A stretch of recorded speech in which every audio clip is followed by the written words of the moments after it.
Hello friends, welcome to my YouTube channel. कैसे हो आप लोग? उम्मीद करती हूँ कि आप सभी लोग स्वस्थ होंगे, आपका परिवार भी स्वस्थ होगा। तो लास्ट क्लास हमारी जो दिल्ली सल्तनत है वो हमारे पूरी खत्म हो चुकी है, मतलब हमने दिल्ली सल्तनत को पूरा कंप्लीट कर लिया है। ठीक है, तो आज हमारी क्लास उससे आगे, उससे नेक्स्ट क्लास आज हमारी है। देखो, मैंने बताया था कि लास्ट में सबसे लास्ट में कौन रहता है?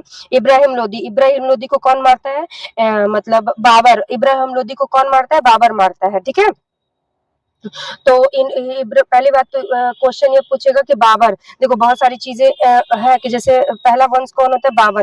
तो पहली बात तो ये चीजों को देखो, बाबर आया कहाँ से था? क्या पूछेगा? देखो, पहले देखो बाबर आया कहाँ से था। तो पहले बात देखो, ये है बाबर। ठीक है, कौन है? बाबर।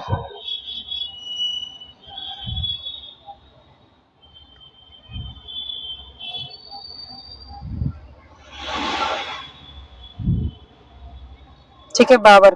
ठीक है, अब देखो सबसे पहली बात, इसको देखो, ये कहाँ का था? अरे बाप रे, ये कहाँ से आया था? ये फरगाना का रहने वाला था।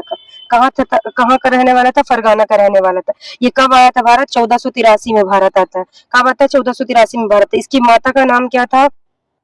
इसकी माता चंगेज खान के वंशज थी। इसकी जो माता है वो जो इसकी मतलब जो माँ है वो चंगेज खान की मतलब वंशज है। इसकी माँ का नाम रहता है कुतलुबा निहार खान। क्या नाम रहता है?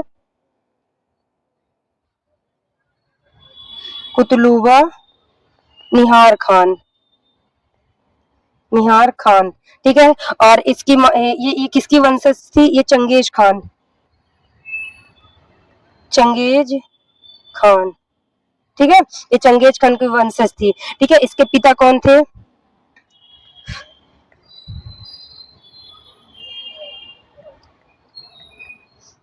पिता थे उमर उमर शेख। इसके पिता कौन होते हैं? उमर शेख मिर्जा। इसकी दादी कौन थी? दादी इसकी सबसे ज्यादा फेमस थी, ये थी एहसान दौलत बेगम।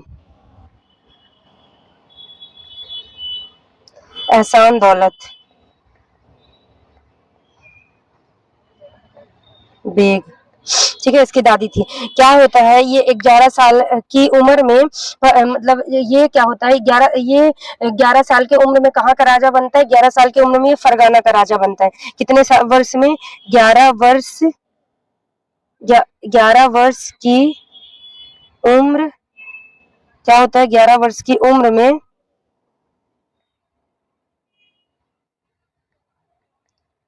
में ये राजा बनता है।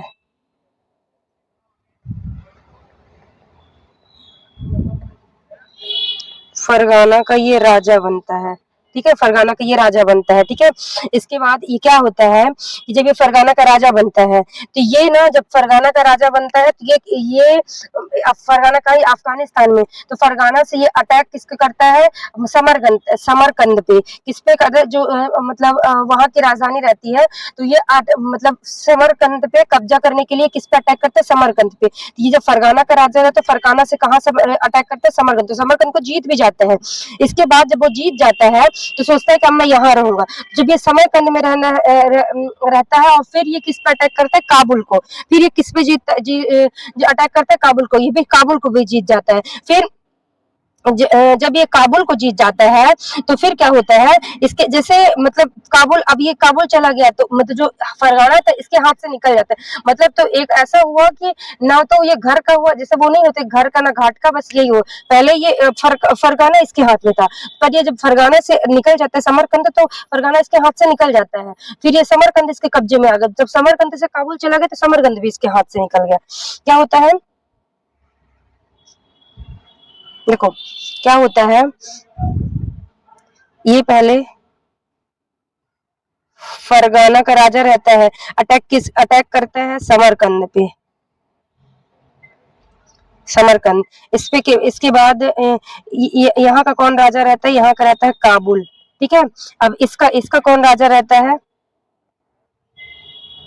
जब ये काबुल पे रहता है तो ये समरकंद पे फिर तो ये हाथ से खो दिया। खो दिया, ठीक है। फिर इसको भी जब इधर ये चला जाता ये भी खो गया, खो दिया। इसके बाद ये भी खो देता है। तब ये फिर ना तब फिर इसी समय पे जब ये निकाल दिया गया, ठीक है, निकल गया, तब फिर ना इसी इसी टाइम पे इससे इससे ना इंडिया से मतलब इंडिया से इसको ऑफर जाता है, क्या जाता है, इंडिया के बाजार किले पर ये कब्जा करने को मतलब इंडिया का जो बाजार किला था उसको उड़ा देता है, और इंडिया से उसी टाइम पे इसको मतलब इनविटेशन जाता है, क्या जाता है, इंडिया से इनविटेशन जाता है, सॉरी, इंडिया से इसको इनविटेशन गया, क्या हुआ, इनविटेशन गया, ठीक है, इनविटेशन बाबर को गया, ठीक है, किसको गया, बाबर को गया। इनविटेशन देता कौन है, तो देता है कौन, 3 लोग रहते हैं, कौन कौन रहते हैं, राणा सागा, राणा संगा, कौन कौन रहते हैं, राणा सागा, दौलत खान, और कौन रहता है, दौलत खान रहता है, और दौलत खान लोधी, और आलम खान लोधी रहता है।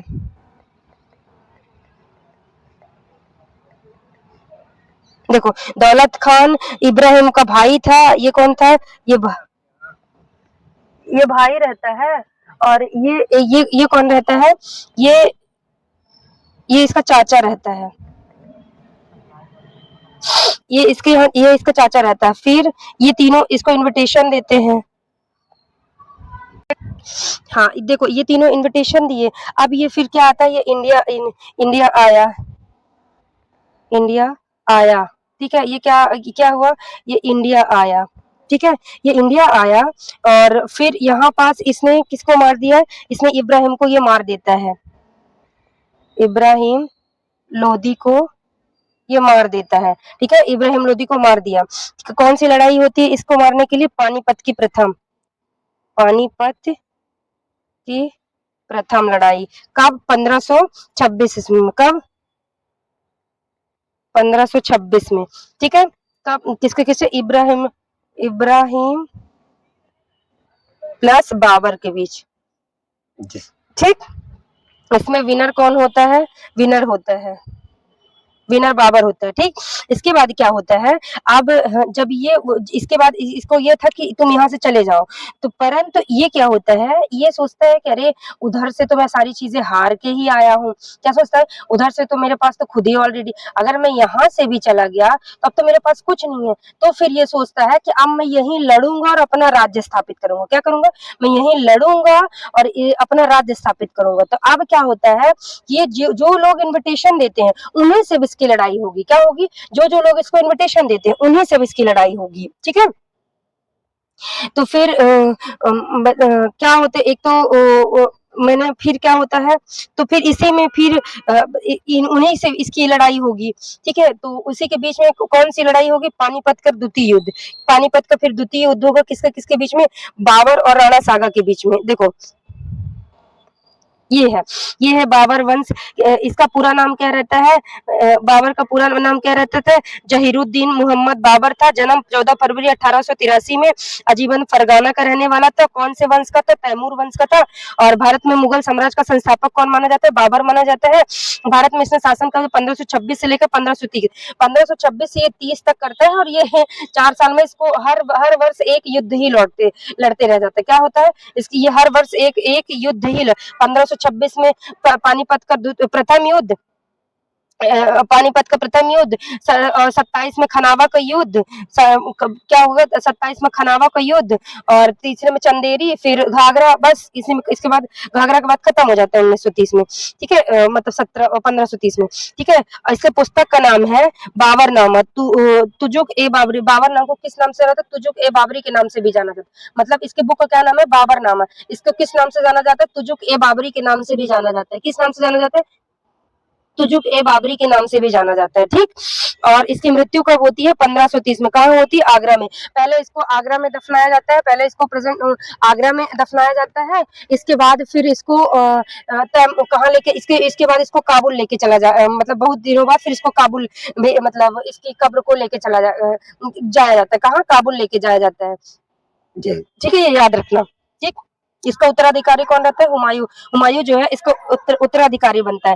देखो, तो ये ना मैंने बताया ये कितने युद्ध लड़ता है? ये 4 युद्ध। तो देखो, पहला युद्ध मैंने बताया कि इब्राहिम लोदी को मारेगा, तो कौन से युद्ध में मारेगा? पानीपत के प्रथम युद्ध। कब होगा? 1526 में।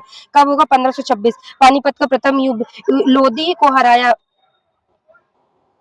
लोदी प्लस बाबर के बीच। लोदी प्लस बाबर के बीच में होगा कौन सी लड़ाई? पानीपत के प्रथम युद्ध इसको बोलते हैं। इसके बाद दूसरा कौन सा? दूसरा होगा खनावा का युद्ध। दूसरा कौन सा होगा? खनावा का युद्ध। अब मैंने बताया था राणा सागर ने इसको इन्विटेशन दिया था, पर जब ये नहीं जाता है तो फिर इसको राणा सागर भी इसके खिलाफ मतलब युद्ध छेड़ देते हैं। तो अब दूसरी लड़ाई ये किससे लड़ेगा? राणा सागर के खिलाफ लड़ेगा। तो राणा सागर से ये दूसरी लड़ाई। तो फिर क्या करेगा? तो राणा सागर से और बाबर के बीच में लड़ाई होती है, तो उसको कौन सा युद्ध कहते हैं? उसे खनावा का युद्ध कहते हैं। उसके खनावा का युद्ध कहते हैं। कब होता है? 1527 में होता है। राणा सागर को पराजित किया था, ठीक है। तीसरा होता है चंदेरी का युद्ध। तीसरा कौन सा युद्ध होता है? चंदेरी का। ये कब होता है? 1528 में। कब होता है? ये 1528 में, ठीक। इसमें मैंने बताया ना 3 लोग इसको एक तो राणा सागर, दौलत खान लोधी वो और क्या बोलते हैं क्या बोलते हैं चंदेरी के युद्ध मतलब मेदिनी रॉय तो तीसरा युद्ध इसका किससे होगा? चौहानों से मतलब मेदिनी रॉय से होगा। मेदिनी रॉय को हराया था। तीसरा किससे होगा? 1500 चंदेरी के युद्ध। चंदेरी के युद्ध में किसके बीच में होता है? मेदिनी रॉय और बाबर के बीच में होता है। कौन जीतता है? बाबर जीतता है। इसे किस नाम से जाना जाता है? इसे चंदेरी के नाम से जाना जाता है। चौथा होता है घाघरा युद्ध। कौन सा होता है? घाघर युद्ध। घाघरा युद्ध मतलब घाघर नदी के होता है। घाघरा नदी के किनारे होता है, इसलिए इसने अफगानों को पराजित किया। इसने किसको? अफगानों को पराजित किया, ठीक। इसने इसके सबसे फेमस कौन सी चीज है? इसने 4 बाग शैली में मतलब इसकी सबसे ज्यादा फेमस चीज क्या है? इसने 4 बाग शैली में बस चीजों का निर्माण करवाते। इसने कौन सी हर चीजों का निर्माण किस शैली में करवाया? इसने 4 बाग शैली में निर्माण करवाया। किसमें करवाया है? इसने हर चीज का जो भी सारी चीजें रहती थी, तो इसने उन सभी चीजों को 4 बाग शैली में निर्माण करवाया है, ठीक है। एक सेकंड रुकना।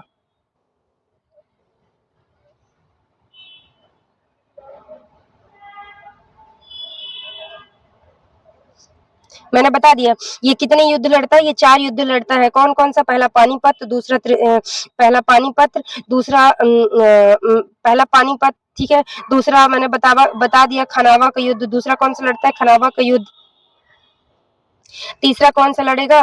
तीसरा लड़ता है चंदेरी का युद्ध। तीसरा क्या लड़ेगा? चंदेरी का युद्ध लड़ता है। तीसरा क्या लड़ता है? चंदेरी का युद्ध लड़ता है, ठीक।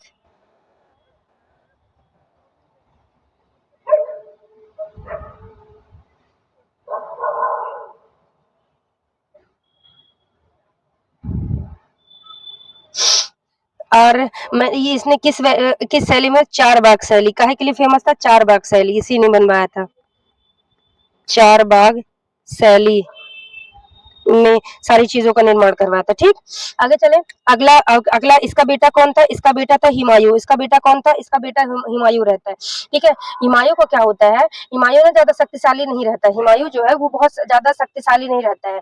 तो क्या होता है कि जब हुमायूं जैसे 1930 में इसकी मृत्यु हो जाती है, तो फिर इसका अगला अगला मतलब एक तरह से रूलर कौन होगा? अगला रूलर बनता है हुमायूं। परंतु वो मैंने बताया ना वो बहुत मतलब ऐसे एक तो पहली बात तो वो ऐसे उस पे तांत्रिक वांत्रिक पे बहुत भरोसा करता है। मतलब हर दिन अलग-अलग तरह के कपड़े पहनना, अलग-अलग तरह के अंगूठी मतलब तंत्र मंत्र में बहुत भरोसा करता है। इसके कारण इसकी ये तो सारी चीजों में चौपट हो जाता है, ठीक है। ये बहुत सारी चीजों में इसी कारण सब चौपट हो जाता है, ठीक है।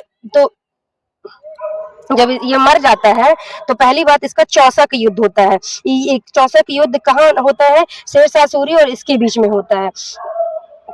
कौन से युद्ध में, तो जब ये मर जाता है तो 1539 में, मतलब ये 8 साल तक तो बढ़िया बैठा रहता है, पर बाबर के मरने के 8 साल बाद वही मन होता है, तंत्र मंत्र यही सब चीजें चलता है और बढ़िया राज करता है, खा के पी के सोना, वो वाला सिस्टम रहता है। इसके बाद उसी में बिहार के शेर शाह, बिहार का शेर शाह कहाँ का था, वो बिहार का था, बिहार का सासाराम का था, ठीक है। तो बिहार का कौन रहता है, शेर शाह सूरी, वो क्या करता है, वो हुमायूं पर अटैक कर देता है। क्यों, तो अटैक करता है, और तो उस युद्ध को क्या बोला था, उसे चौसा का युद्ध बोला जाता है। और उसमें जीत किसकी होती है, जीत भी शेर शाह सूरी की होती है। रीजन, क्योंकि एक तो मैंने बताया ये उसमें क्या बोलते हैं, इन सब चीजों में ध्यान ही नहीं देता है, तंत्र मंत्र में ही। इसके बाद जब इन्हीं सब पे ध्यान देता है तो ये हार जाता है। हार जाने के बाद ये क्या होता है, इसके बाद ये ना मतलब एक तरह से भारत छोड़ के चला जाता है। कहाँ चला जाता है, फरगाना पे, मतलब दोबारा से उधर मतलब अफगानिस्तान लौटता है। कहाँ लौटता है, अफगानिस्तान। तो जो इसकी बेगम रहती है, उसकी बेगम का नाम गुलबर्ग बेगम रहता है, ठीक है। वो क्या रहती है, वो प्रेग्नेंट रहती है, तो वो एक अपने मित्र दोस्त के यहाँ उनको रख के और ये चला जाता है। और फिर वहीं मतलब अकबर का जन्म होता है, गुलबनो बेगम के कोख से सारी चीजों का जन्म होता है, ठीक है। और फिर जब ये अफगानिस्तान से दोबारा लौटता है तो दोबारा अटैक करता है और फिर शेर शाह सूरी को हराता है और फिर से अपना राजपाट वापस लेता है, ठीक। ऐसा इसकी पूरी कहानी रहती है। देखो, पूरा नाम मैंने बता दिया, नसीरुद्दीन मोहम्मद हुमायूं है। जन्म इसका काबुल में हुआ। कहाँ हुआ, काबुल में इसका जन्म होता है। पिता बाबर था। कौन सा, ये भी तैमूर वंश का था। शासनकाल 1530 से लेकर 1540 के बीच में रहता है। 55, फिर ये मैंने बताया 30 से 40 के बीच में रहता है। 30 40 के बीच में क्या होता है, फिर 1539 में शेर शाह सूरी और चौसा का युद्ध होता है, हार जाता है। कहाँ चला जाता है, फिर से फरगाना चला जाता है, वहां से सारी चीजें सीखता है, दोबारा से फिर दोबारा से अटैक करता है। 1555 से 1556 के बीच में, 1555 55 से 56 के बीच में ये दोबारा अटैक करेगा, ठीक है। तो दोबारा कब से कब तक शासन करते हैं, 1555 से 1556, 1 साल के बीच। इसी बार फिर इसकी मृत्यु हो जाती है। मुख्य संघर्ष इसका किससे, शेर शाह सूरी से इसका संघर्ष होता है। उत्तराधिकारी इसका कौन बना, अकबर बना। अकबर वही होता है, मैं देखो क्या होता है कि जब ये लौटता रहता है तो ये शेर शाह सूरी को ये हराता है, और फिर इसका बेटा उस समय बहुत छोटा है, इसका बेटा मात्र 11 साल का रहता है। तो उसका संरक्षक एक कौन रहते हैं, तो क्या नाम रहता है उनका, खानी बाबा के नाम से उन्हें जाना जाता है। क्या नाम रहता है, अरे आगा, नहीं नहीं, अरे आगा खां के नाम से उन्हें जाना जाता है। खानी बाबा के नाम से भी जाना जाता है। आगे मैं बताती हूँ, ध्यान नहीं आ रहा थोड़ा सा, ठीक है। तो मतलब वो उसके संरक्षक रहते हैं, मतलब अकबर के वो संरक्षक रहते हैं। अकबर को वो पूरी तरह से मतलब सुरक्षा करते हैं अकबर की, समझ गए, वो पूरी तरह से अकबर की सुरक्षा करते हैं, ठीक है। इसके बाद मैंने बताया चौसा का युद्ध कब हुआ, 1539 के किसके किसके बीच में, हुमायूं और शेर शाह सूरी के बीच में होता है। इसके बाद जब ये लौट जाता है तो दोबारा जब लौटता है तो कन्नौज और बिलग्राम का युद्ध होता है। कब, 1540 में। हार जाता है तो ये फिर दोबारा कन्नौज और बिलग्राम, इसमें बहुत ज्यादा हार जाता है। फिर ये हुमायूं पुनः पराजित हुआ और अपना स्वराज्य खो देता है। इसमें ये ना अपना पूरा राज्य ही खो देता है, और मैंने बताया ये लौट वो मतलब ये रिटर्न चला जाता है। निर्वासन, फिर 1540 के बाद हुमायूं फारस चला गया और वहां शरण ली, ठीक है। पुनः दिल्ली पर अधिकार कब करते हैं, 1555 में। पुनः दिल्ली पर अधिकार कब करते हैं, 1555। हुमायूं ने दिल्ली पर दोबारा अधिकार कर मुगल सत्ता पुनः स्थापित की, ठीक। कब, 1555 में, ठीक। हुमायूं का दिल्ली में स्थित हुमायूं का मकबरा भारत का पहला भव्य मुगल स्मारक है, ठीक है। हुमायूं ने 1555 में दिल्ली पर दोबारा अभियान करके मुगल सत्ता को पुनः स्थापित किया, लेकिन अगले ही वर्ष उसकी मृत्यु हो गई, ठीक है। अब होता है ये अगला कौन बनता है, अगला शेर। अब देखो शेर शाह सूरी कौन था, देखो पूरा नाम इसका फरीद खान रहता है। उपाधि किस नाम की उपाधि, ये शेर खान की उपाधि धारण करता है, बाद में ये शेर शाह सूरी के नाम से जाना जाता है। जन्म इसका कहाँ होता है, 1486 में सासाराम बिहार में। मैंने बताया इसका जन्म कहाँ होता है, सासाराम बिहार में होता है। ये किस वंश का था, ये शूर वंश का शासक था। क्वेश्चन पूछेगा कि जो शेर शाह सूरी था किस वंश का शासक था, याद रखना सूर वंश का शासक था। किस वंश का था, सूर वंश का शासक था। मामा पानी, सूर वंश का शासक था, ठीक है। इसके बाद शासन मैंने बताया किस वंश का था, ये शूर वंश का शासक था। एक सेकंड रुकना।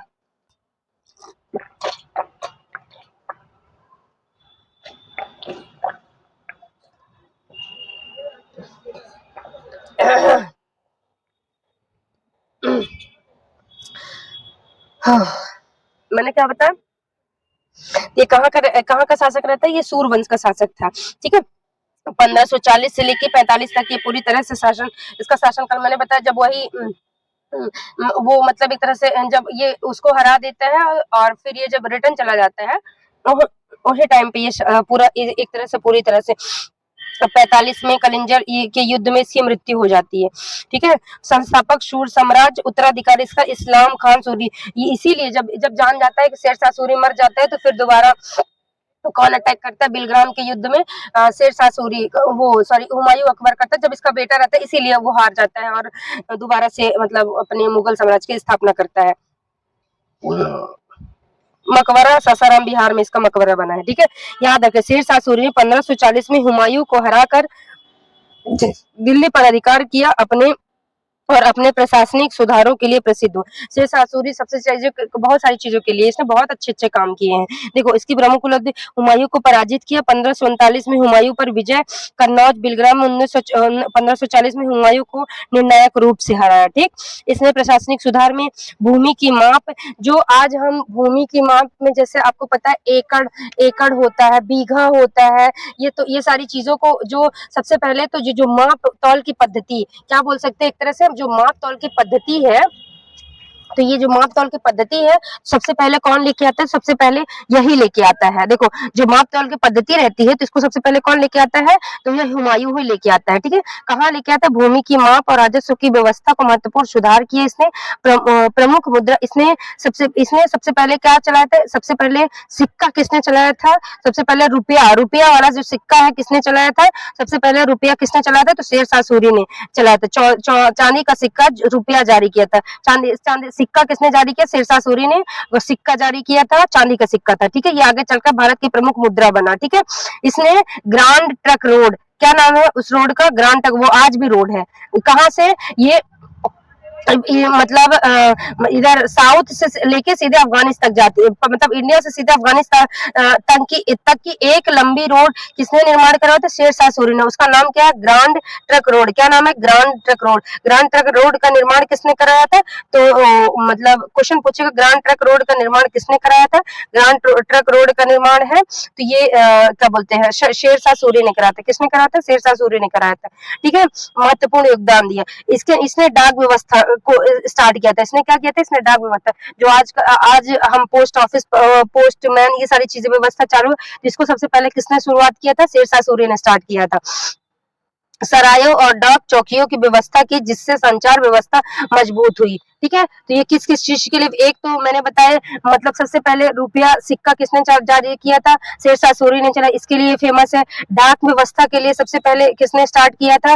तो डाक व्यवस्था इसी ने स्टार्ट, शेरशाह सूरी ने स्टार्ट किया था।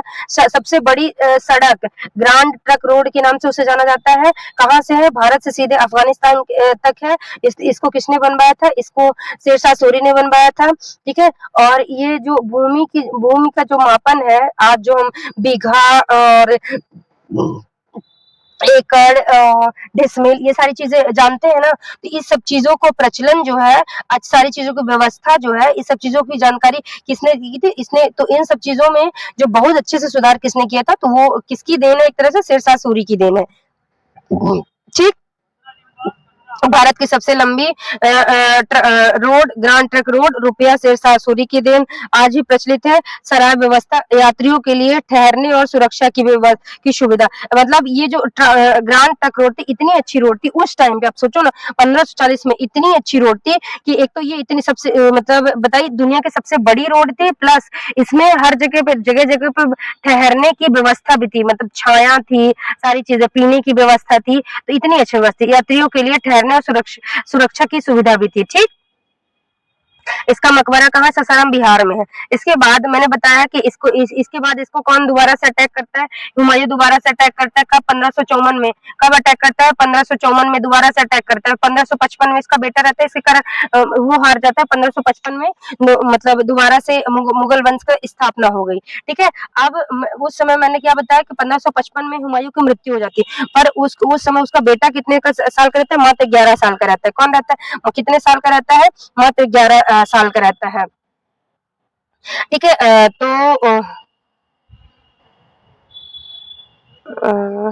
एक सेकंड रुकना।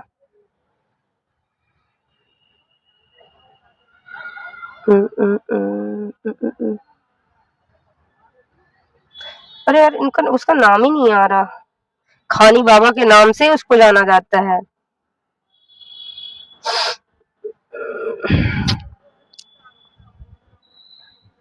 शेर खान, क्या नाम है? अरे आप मुझे बताओ, मैं तो खानी बाबा के नाम से ना, तो देखो मात्र ये 11 साल का था तब इसकी संरक्षक कौन करता है? क्या नाम था यार?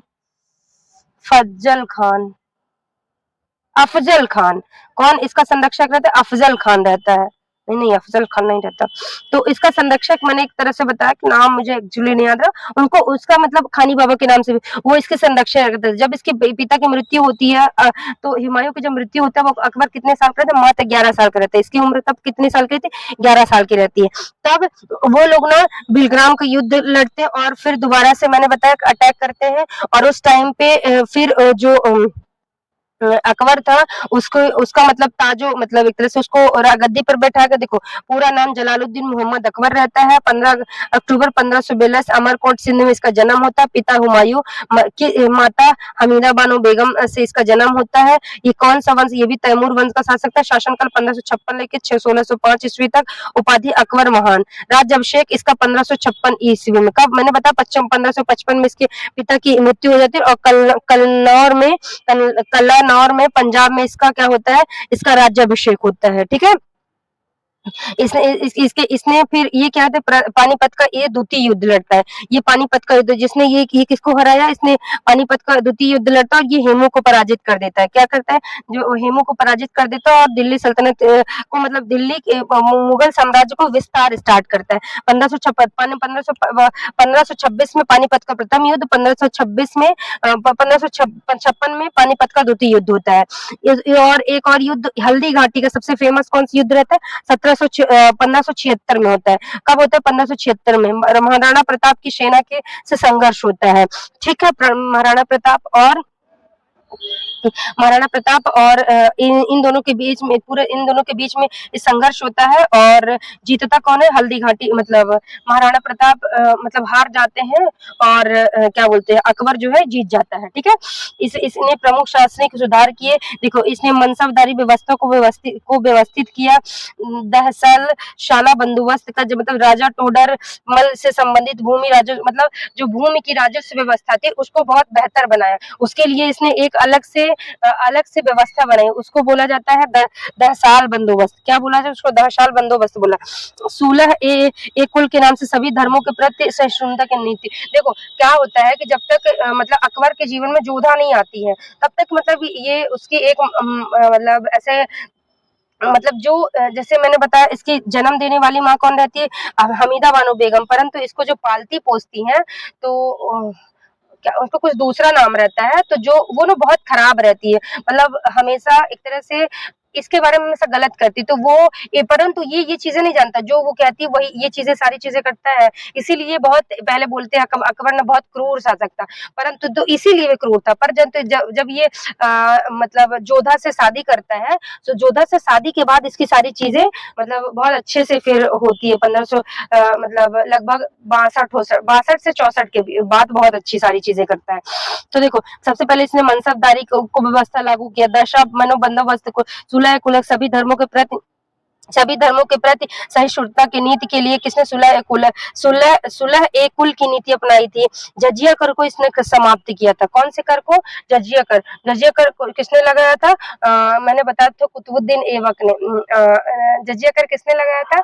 मोहम्मद बिन तुगलक ने। ठीक है। और ब्राह्मणों पर। ठीक है। और जजिया कर कब खत्म होता है? 1564 में। और दोबारा से कब लग जाएगा? दोबारा से फिर कौन लगा?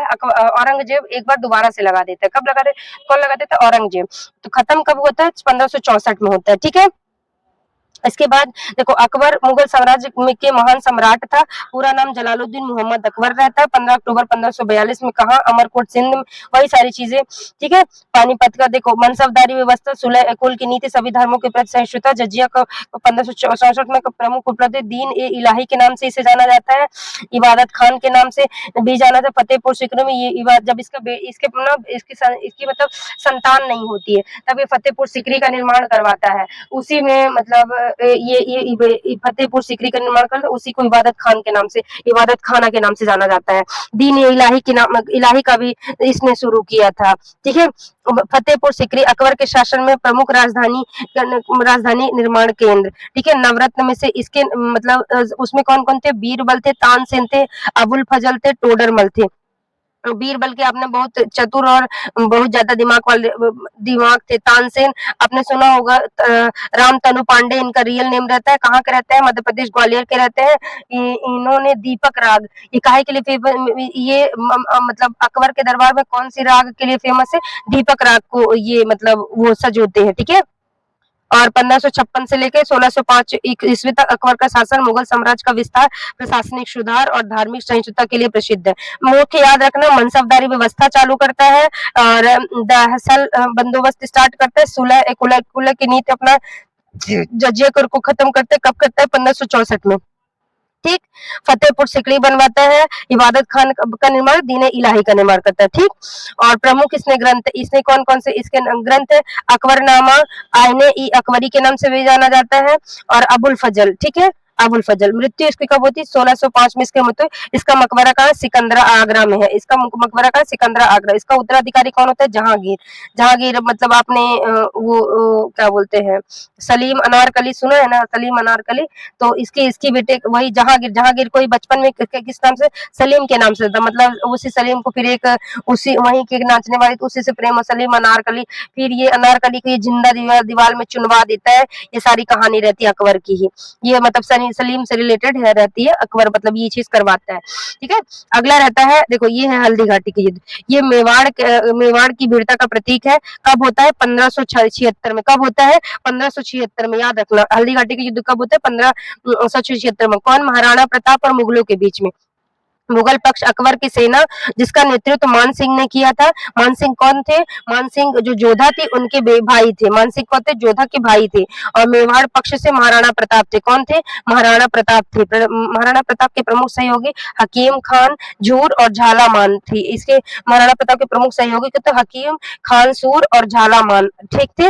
मुख्य कारण, अकबर द्वारा मेवाड़ को मुगल साम्राज्य के अधीन लाने का प्रयास। इसी कारण से अकबर द्वारा मेवाड़ को मुगल साम्राज्य के अधीन लाने का प्रयास। ठीक है, मतलब अकबर सोच रहा था कि मेवाड़ भी मतलब एक तरह से मुगलों में शामिल हो जाए, और जो वहां के राजपूत थे वो बोलते थे कि हम नहीं शामिल होंगे। इसी के लिए मतलब इनके बीच में लड़ाई होती है, और इसका परिणाम क्या होता है? युद्ध में महाराणा प्रताप की सेना को पीछे हटना पड़ा, लेकिन महाराणा प्रताप ने मुगल अधीनता स्वीकार नहीं की। उन्होंने ये मुगल अधीनता स्वीकार नहीं करते हैं, और ये मतलब अपना राजपाट त्याग देते हैं, सारी चीजें, परंतु ये उसमें शामिल नहीं होना होते। मतलब एक तरह से मर गए, मिट गए, पर हमने तुम्हारी अधीनता स्वीकार नहीं की। ठीक है, इसका महत्व, यह युद्ध मेवाड़ की स्वतंत्रता और महाराणा प्रताप के संघर्ष का प्रतीक माना जाता है। प्रसिद्ध अश्व, इनके अश्व का नाम क्या रहता है? चेतक। महाराणा प्रताप के घोड़े का क्या नाम रहता है? चेतक। ठीक है, ये हल्दी घाटी के नाम से जाना था। यही ये युद्ध होता है। कब होता है? 1576 में हल्दी घाटी का युद्ध महाराणा प्रताप बनाम मुगल सेना के बीच में होता है। नेतृत्व मान सिंह करते हैं अकबर की सेना के बीच। ठीक है, अब मैंने बताया अकबर का बेटा कौन होता है? सलीम। सलीम को किस नाम से? जहांगीर के नाम से जाना जाता है। जहांगीर तो और सारी चीजों का, जहांगीर सबसे अच्छे जाना जाता है मतलब उसके लिए क्या बोलते हैं, न्याय की जंजीर। मतलब इसने ना न्याय के लिए, जहांगीर काहे के लिए जाना था? न्याय के लिए। मतलब इसने ना न्याय के लिए एक जंजीर बनवाई थी। आप कभी आगरा जाओ तो ताजमहल जहाँ उससी के पास अकबर जो आगरा का किला है, आगरा का जो किला है, आप जाओगे ना तो वहाँ जहांगीर महल है, उसी के अंदर जहांगीर महल है। जहांगीर महल में जो ये न्याय की जंजीर है वो आज भी बनी, न्याय की जो जंजीर बनी है उसको आप देखना। तो ये ना मतलब लोगों के लिए एक न्याय की जंजीर बनाते। इसने ये बोला था कि तुम चाहे आधी रात को ही क्यों ना हो, अगर तुम्हें न्याय चाहिए तो न्याय के लिए ये जंजीर को तुम्हें हिलाना है, और मैं आधी रात ही उठ के सारी चीजें को सामने, मतलब ये काहे के लिए सबसे ज्यादा प्रसिद्ध है जहांगीर? ये न्याय के लिए फेमस है। इसका पूरा नाम नसीरुद्दीन मोहम्मद सलीम जहांगीर रहता है। 11 अगस्त 1547 फतेहपुर सीकरी में हुआ। पिता अकबर थे, माता मरियम उन जमानी थी, मरियम उज जमानी थी। तैमूर वंश का था। शासनकाल 1505 से 1627, 1605 से 1627 तक। उपाधि नूरुद्दीन मोहम्मद जहांगीर थी और राज्याभिषेक 1505 में, 1605 में, वही अकबर की मृत्यु के बाद होती है। प्रमुख प्रशासनिक सुधार, मनसबदारी प्रथा को व्यवस्थित किया। जो मनसबदारी व्यवस्था अकबर ने चालू की थी उसको और अच्छे से व्यवस्थित किया। 10 साल बंदोबस्त, राजा टोडबल से संबंधित भूमि राजस्व व्यवस्था और अच्छे से इसको व्यवस्थित की। सुलह कुल की नीति, जजिया कुल को मैंने बता दिया। नहीं नहीं नहीं नहीं, ये अकबर वाला पोर्शन यहाँ आ गया, ठीक है, अकबर वाला पोर्शन, ठीक है। तो इसके देखो, इसने 1606 में खुसरो का विद्रोह होता है। इसे क्या, 1606 में खुसरो का, जहांगीर के पुत्र खुसरो ने, जहांगीर का जो दूसरा पुत्र है खुसरो ने विद्रोह कर दिया था। जहांगीर का एक बेटा, मतलब दूसरे मतलब उनकी ना 3 रानियां रहती, तो जो दूसरी वाली का बेटा रहता है खुसरो ने विद्रोह कर दिया। मेवाड़ से समझौता, मैंने बताया राजा प्रताप। फिर इसके बाद जब उसके बेटे आते हैं, मतलब महाराणा प्रताप के बाद जो 1605 में होता है मेवाड़ से समझौता, महाराणा अमर सिंह के साथ समझौते से मुगल मेवाड़ संघर्ष समाप्त हुआ। कौन समझौता करता है? महाराणा अमर सिंह, ठीक है। अंग्रेजों की व्यापारिक अनुमानित सर थॉमस रो जहांगीर के दरबार में आता है। देखो, अब यहीं से कौन आता है? मतलब अंग्रेज अंग्रेज स्टार्ट हो गए, ठीक है। मतलब जो अंग्रेज है यहीं से स्टार्ट होता है। तो सबसे पहले कौन आता है? Thomas Roe. ये काहे के लिए आता है? आता तो ये कौन आता है? Thomas Roe. आता तो ये इसी के लिए है कि मतलब हम एक यहाँ ईस्ट इंडिया कंपनी लगाना चाहते हैं। काहे के लिए? मतलब व्यापार के लिए। परंतु ये इतनी, मतलब एक तरह से वो बहुत तेज था, प्रतापी था, ये तो वो सारी चीजें एक महानता, तो वही की वो चीजें ये बोल ही नहीं पाता। क्या करता है ये? नहीं, ये बोल नहीं पाता है। तो क्वेश्चन ये पूछता है कि, और जो ये क्या बोलते हैं थॉमस रो को, ये थॉमस रो से मतलब ये पूरी इंग्लिश बोलता है, तो उससे जहांगीर ने बहुत खुश होता है। तो फिर इंग्लिश खान की उपाधि जहांगीर ने इसको थॉमस रो को दी थी। इंग्लिश खान, कुछ तो इंग्लिश खान को किसने को इंग्लिश खान की उपाधि किसको दी गई थी? तो थॉमस रो को दी गई थी, ठीक है। ये काहे के लिए? देखो, ये न्याय की जंजीर के लिए फेमस था, ठीक है। इसने न्याय की जंजीर बनवाई थी। जनता की शिकायतों के लिए आगरा किले में जंजीर ए आदत लगवाई गई थी। जंजीर ए अदल लगवाई गई थी, ठीक। इसकी मृत्यु 1627 राजौरी के पास हुई। मकबरा शहदरा लाहौर में है। उत्तराधिकारी शाहजहां। इसका बेटा कौन होगा? शाहजहां। इसका बेटा कौन हुआ? शाहजहां, ठीक है। जो अपनी पत्नी से बहुत प्रेम करता है, पत्नी के प्रेम के चक्कर में बेटा इनको निपटा देता है, और बेटी मतलब अपनी पत्नी के लिए ही बहुत सारी चीजों के निर्माण करवाते हैं। देखो, मुगल साम्राज्य में महान सम्राट कौन था? शाहजहां। ये जो इनका शासनकाल है, ये मतलब ऐसे मतलब एक तरह से बहुत सारी चीजों में, ऐतिहासिक चीजों को बनाने उनाने के लिए फेमस है। तो एक तरह से सांस्कृतिक विरासत के लिए ये इनका जो शासनकाल है, मतलब इनका कार्यकाल फेमस है। जन्म 1592 में ये इनकी 1500 जन्म इनका जन्म होता है। पिता जहांगीर रहता है, माता जगत गोसाई रहती है। वंश तैमूरी वंश का। शासनकाल 1658 ईस्वी में। उपाधि शाहजहां की। राज्याभिषेक 1728 में आगरा में हुआ, ठीक। इसने प्रमुख क्या निर्माण करवाया था? ताजमहल का, आगरा का किला, आपको पता ही है। मुमताज इनकी कौन रहती है? इसकी बेगम रहती है। इसके मतलब लगभग कितने 14 या 15 पुत्र होते हैं। तो किसी पुत्र को जन्म देने के टाइम ही इसकी मतलब बीवी की मृत्यु हो जाती है। उन्हीं की याद में ये आगरा का ताजमहल है, बहुत सुंदर है, मैं गई हूँ, मैं देखी हूँ, ठीक है। ये लाल किला है, दिल्ली में ही मैं हूँ, तो मैं तो ये देखी हूँ, बहुत सुंदर है। लाल किला बनवाया था। जामा मस्जिद दिल्ली में है, इसका भी निर्माण इसने करवाया था। मयूर सिंहासन, आपको पता है पीकॉक थ्रोन के नाम से मयूर सिंहासन, जो मयूर क्या बोलते हैं, मयूर सिंहासन, जो क्या बोलते हैं, मयूर सिंहासन में कौन सा हीरा लगा था? कोहिनूर हीरा। कोहिनूर हीरा किस समय पे खोजा जाता है? तो जहांगीर के समय में खोजा जाता है। और जो इसके समय रहता है, शाहजहां के समय, उसको मतलब इसको दे दिया जाता है। तो ये किसमें लगवाता है? ये उसमें लगवा देता है।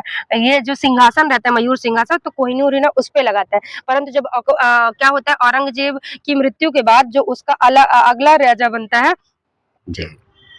रंगीला, वो क्या होता है बहुत ही रंगीला मजाज मजाज का एक तरह से शाह आलम द्वितीय कौन रहता है शाह आलम द्वितीय सॉरी शाह आलम द्वितीय रहता है तो एक तरह से वो बूढ़ा राजा बनता है तो मतलब ऐसे उनसे तो उसी उन्हीं समय रंगीला रंगीला के समय फिर कोई आता है और उसको छीन छान के यही सब है लूट पाट के सब लेके चला जाता है ठीक है तो महिरो जो इसमें कौन सा कोहिनूर हीरा कौन सा हीरा था कोहिनूर हीरा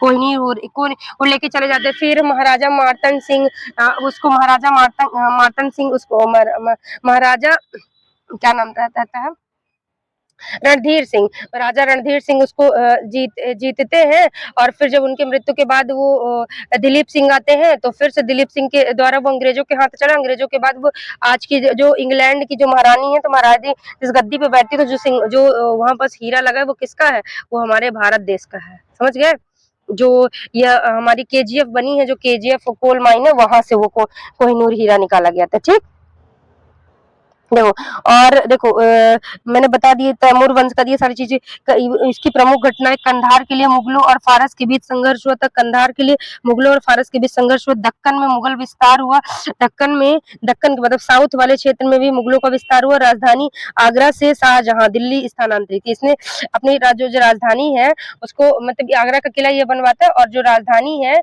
वो आगरा से दिल्ली ये ट्रांसफर करता है ये इसका मैंने बताया ना इस काहे के लिए फेमस रहता है कला और स्थापत्य के लिए फेमस था इसने ताजमहल बनवाया था आगरा का किला बनवाया था जमा मस्जिद का निर्माण था मयूर सिंहासन बनवाया था ठीक है और शाहजहां का शासनकाल 1628 में अंठावन में 1628 शाहजहां मतलब ताजमहल को बनाने वाले कौन रहते हैं आप मुझे कमेंट सेक्शन में बताओ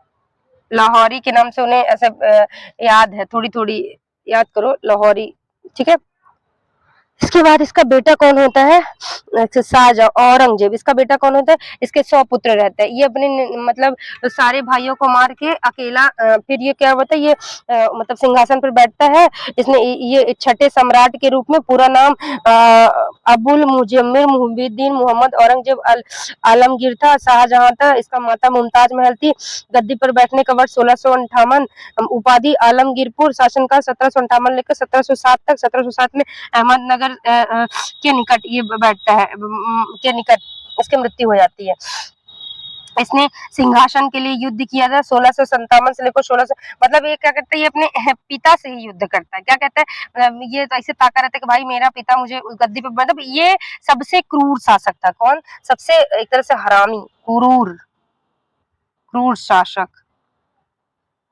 क्रूर शासक रहता है अरे छावा मूवी आपने देखा है ना जिसमें यही तो रहता है औरंगजेब तो देख लो कितना क्रूर था राक्षस कहीं का तो सबसे क्रूर शासक था सिंहासन के लिए लड़ता है दक्कन के अभियान 1686 में और गोलकुंडा में 1787 को मुगल साम्राज्य को मिला लिया वही जब क्या बोलते हैं छावा मूवी में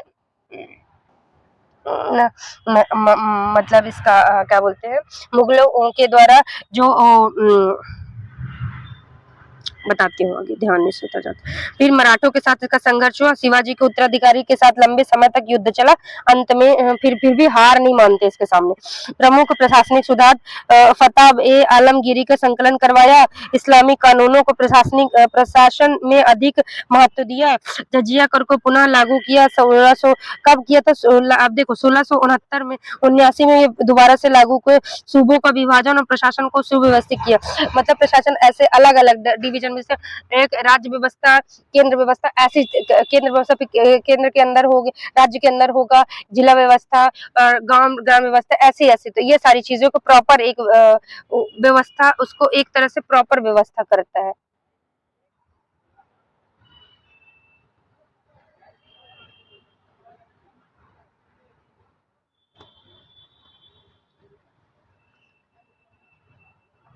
अगला है प्रमुख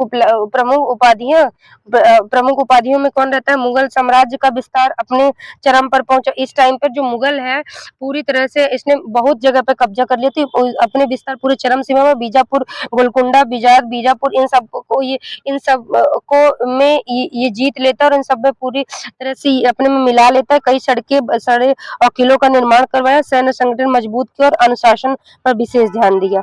मतलब ये बताए ना कि बहुत क्रूर शासक था, अपने पिता को ये जेल में रख देता है और क्या बोलते हैं एक तरह से किसी चीज के लिए किसी को सुनने वाला नहीं रहता है और बहुत दिनों तक ये शासन करता है। मतलब तो जब ये बहुत दिनों तक शासन करता है, ये बहुत एक तरह से बहुत क्रूर था। तो इसका बेटा, अब ये जब अपने बेटे को गद्दी ही नहीं देता, तो इसका जो बेटा है, तो जब ये मर जाएगा तो जो बेटा है तो ये एक तरह से इसके शासन में वो सीख ही नहीं पाता, कोई चीज उसके अंदर आ ही नहीं पाती, ना सीख पाता, ना पढ़ पाता, ना लिख पाता। तो फिर ना जो अगला शासक बनेगा एक तरह से वो ना बहुत कमजोर बनेगा। वो क्या बनेगा? वो कमजोर शासक बनेगा। अगला देखो, औरंगजेब के बाद अगला कौन? मोहम्मद साम्राज्य का क्रमिक पतन यहीं से स्टार्ट होता। औरंगजेब की मृत्यु के बाद प्रथम स्वतंत्रता संग्राम तक 1857 तक कमजोर शासक दरबारी षड्यंत्र इसी की क्यों बाद में ये कमजोर होते? क्योंकि देखो कमजोर शासक, दरबारी षड्यंत्र, प्रांतीय शक्तियों का उदय। और देखो जब कमजोर हो जाते हैं तो अलग अलग, जैसे जब ये औरंगजेब की मृत्यु के बाद मैंने बताया हैदराबाद अपने आप को मैं बोल दिया कि मैं स्वतंत्र हो गया हूँ, अवध अपने आप को बोल दिया कि मैं स्वतंत्र हो गया हूँ, उधर बंगाल भी बोल दिया कि मैं अपने आप को स्वतंत्र हो गया। तो अब देखो जो प्रशासन है वो धीरे धीरे अलग अलग टुकड़ों में टूटने लगा। ठीक है, तो इसमें से जब औरंगजेब की मृत्यु के बाद पहला कौन शासक है? बहादुर शाह प्रथम। इसको बूढ़ा राजा के नाम से, बूढ़ा राजा क्यों? क्योंकि ये बहुत एज के बाद बना। औरंगजेब का पुत्र समझौता की नीति अपनाई इसने। भाई ये ज्यादा ताकतवर नहीं था, तो इसने अगर इसके टाइम पर इसका टाइम आ गया, अब इसके टाइम पर कौन आ गए? ये क्या बोलते हैं, अंग्रेज आ गए। तो इसने मतलब युद्ध की जगह पे इसने मतलब वही एक तरह से क्या बोलते हैं समझौते की नीति अपनाई कि ठीक है जो आप बोलोगे कुछ आपका काम रहे कुछ मेरा भी। तो इसने समझौते की नीति अपनाई। इसके बाद आता है जहादर खां, दरबारी षड्यंत्रों से मारा गया। फर्रुखशियर, सैयद बंधु का प्रभाव, अंग्रेजों ने कई विशेष अधिकार दिए। मोहम्मद शाह रंगीला, ये तो सबसे गया गुजरा रहता है, ठीक है, लेकिन साम्राज्य और कमजोर हुआ। अहमद शाह, मराठों का प्रभाव बढ़ा, साम्राज्य का वास्तविक पतन आरंभ। ठीक है, और मुगल साम्राज्य के पतन का कारण कमजोर और अयोग्य उत्तराधिकारी, दरबारी संयंत्र, मैंने बताया प्रांतीय राज्यों को आकांक्षा। अब देखो वही जो अलग अलग प्रांत रहते हैं तो सबको लगता है कि ये चीज मैं जीतूं, अब यहाँ का राजा मैं बन जाऊं, तो वही आपस में ही सारी चीजें लड़ने झगड़ने रहते हैं। इसी सबसे ज्यादा ये। इसके बाद मराठा साम्राज्य पुणे केंद्रित हो गया। सिख साम्राज्य पंजाब में, जाट राज भरतपुर क्षेत्र में, रोहिला शक्ति रोहिलखंड में। तो वही देखो अलग अलग खंड इनके हाथ से निकल जा रहे हैं। अंग्रेजों का बढ़ता प्रभाव, व्यापार से शासन तक का सफर। प्लासी का युद्ध अंग्रेजों कब लड़ते? 1757 में। फिर बक्सर का युद्ध 1764 में लड़ेंगे। इसके बाद दीवानी अधिकारी 1765 में धीरे धीरे पूरे भारत पर ये नियंत्रण कर लेते हैं। देखो अंग्रेजों की मृत्यु 1707 में हुई। 1719 में मोहम्मद शाह सिंहासन पर बैठा। 1739 में नादिर शाह का भारत, वही नादिर शाह क्या करते भारत पर कब रहते? जो रंगीला रहता है, मोहम्मद सिंह रंगीला, तब उसी के समय नादिर शाह आक्रमण करता है और जो मयूर सिंहासन रहता है उससे जो कोहिनूर हीरा है तो वो मतलब चुरा कर मतलब ऐसे छीन कर मांग कर लेके चला जाता है। कौन? नादिर शाह। कब कब आक्रमण किया था? तो 1739 में। ये पूछा जाता है नादिर शाह कब आक्रमण? 1739 में। 1757 प्लासी के युद्ध अभी मैंने कल ही पढ़ाया है। इसके बाद 1764 में बक्सर का युद्ध होता है। प्लासी का युद्ध किसके किसके बीच में हुआ था? तो क्या बोलते हैं अभी मैंने कल पढ़ाया था, क्या नाम रहता है, बंगाल का नवाब कौन रहता है?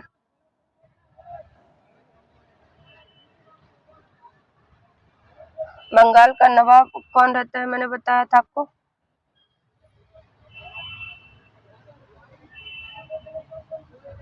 एक सेकंड।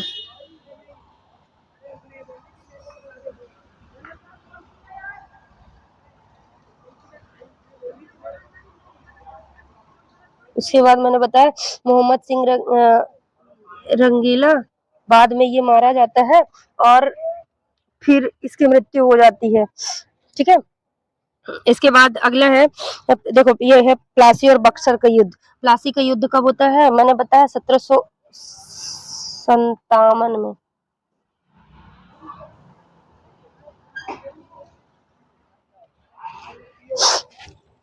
देखो 1757 में कौन सा युद्ध होगा? प्लासी का युद्ध होता है।